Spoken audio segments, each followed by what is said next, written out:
Welcome back to Squawk Apple launching a 16-inch MacBook Pro, and it addresses one of the most common complaints about the MacBook. I have the complaint myself, and it is the keyboard. CNBC's digital CNBC Digitals. That's what we're calling it. Yeah. I think it's like we're on the same team here. Products editor.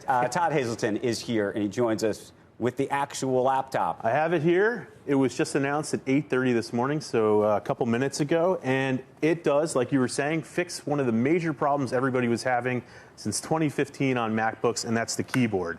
Apple tried since about 2016 to create a thinner keyboard, but the problem was there wasn't enough click to the keys. They would get stuck. I know you were saying you had the same problem. I had it. MacBook Pro. And often when I reviewed the last MacBook Air, it worked for a couple months and then started getting jammed and keys would repeat themselves and I was just hitting delete a lot. So they went back to the drawing board and created this keyboard. I know we have some B-roll here that shows it a little closer, but there's more travel to it. And basically what Apple did is they based it off of the Magic Keyboard from their desktop computers, use that as sort of a foundation for design.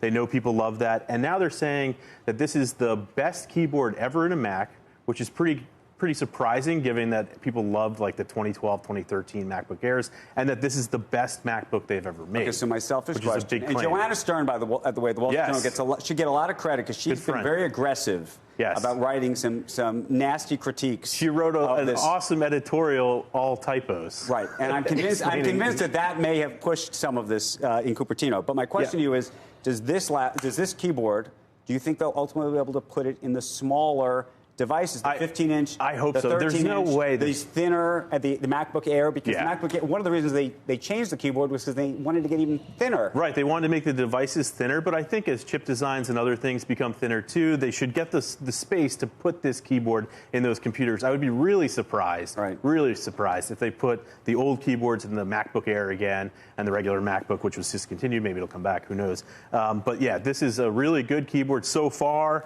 You know, things might break in a couple months. I don't know, because that's what happened with me with the MacBook Air, but it's a lot easier to type on, and that's the biggest complaint everybody had. But this starts at $23.99, goes up to $27.99. This is for professionals that need to video edit and stuff like that. That's the thing I don't get about this. I was saying, if you're stuck in a middle seat and coach, this is not for you. No, it's for people behind the cameras here doing video editing. They can edit multiple streams at once. It's really powerful.